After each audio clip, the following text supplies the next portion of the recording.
బెజవాడ పశ్చిమలో సిగపట్లు వైసీపీని ఉక్కిరి బిక్కిరి చేస్తున్నాయా?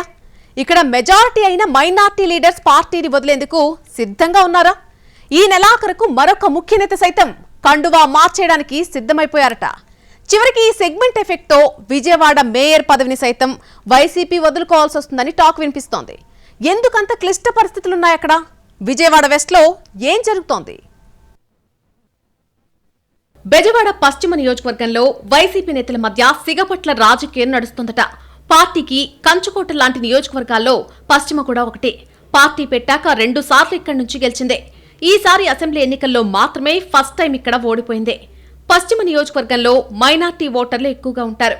దీంతో వైసీపీ అధిష్టానం 2 సార్లు మైనార్టీలకు అవకాశం ఇవ్వగా ఒకసారి 2014లో జలీల్ ఖాన్ గెలిచారు. ఇక 2019లో నాన్ మైనార్టీ నుంచి ఆర్య వైశ్య వర్గానికి చెందిన వెల్లంపల్లి శ్రీనివాస్ గెలిచి మంత్రిగా కూడా పనిచేశారు. వెల్లంపల్లిని గత ఎన్నికల్లో నియోజకవర్గం మార్చి విజయవాడ సెంట్రల్కు పంపగా అక్కడ ఓడిపోయారాయన. ఇటు పశ్చిమలో వెల్లంపల్లి స్థానంలో తొలిసారి పోటీ చేసిన ఆసిఫ్ కూడా పరాజయం పాలయ్యారు.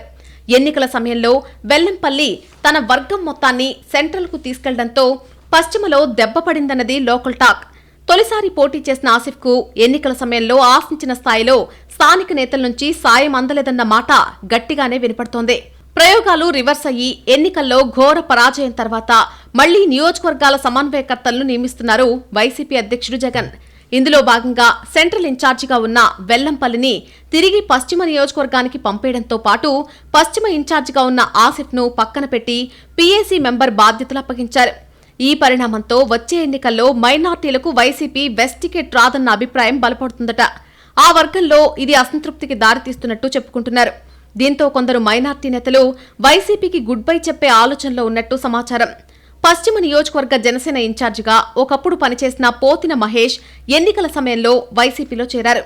పశ్చిమ టికెట్ను పొత్తులో భాగంగా బీజేపీకిచ్చి తనకు మొండి చేయి చూపడంతో నాడు జనసేనకు గుడ్ బై చెప్పారాయన. తీరా ఇప్పుడు వైసీపీ అధిష్టానం కూడా సరైన గుర్తింపు ఇవ్వడం లేదన్న అసంతృప్తితో ఉన్నారట పోతిన. కొన్ని రోజులుగా పార్టీ కార్యక్రమాలకు హాజరవుతున్నా అంత మనస్ఫూర్తిగా లేరని, వదిలి వెళ్లే ప్రయత్నాల్లో ఉన్నారన్న ప్రచారం జోరుగా జరుగుతోంది. సమన్వయకర్తల నియామకంలో సైతం తనకు అన్యాయం జరుగుతోందని, ఆల్రెడీ ఉన్న తనకు కాకుండా సెంట్రల్ నుంచి వచ్చిన వెల్లంపల్లికి ఇవ్వడం ఏంటన్నది ఆయన అభ్యంతరంగా తెలుస్తోంది. ఈ నెలాఖరుకు పోతిన మహేష్ వైసీపీకి గుడ్ బై చెప్పేస్తారనే టాక్ అయితే గట్టిగా నడుస్తోంది బెజవాడలో. ఈ సిగపట్ల పర్వంతో కార్పొరేటర్లు ఒక్కొక్కరుగా పార్టీని వీడుతున్నా ఆపేవారు లేకుండా పోతున్నారట.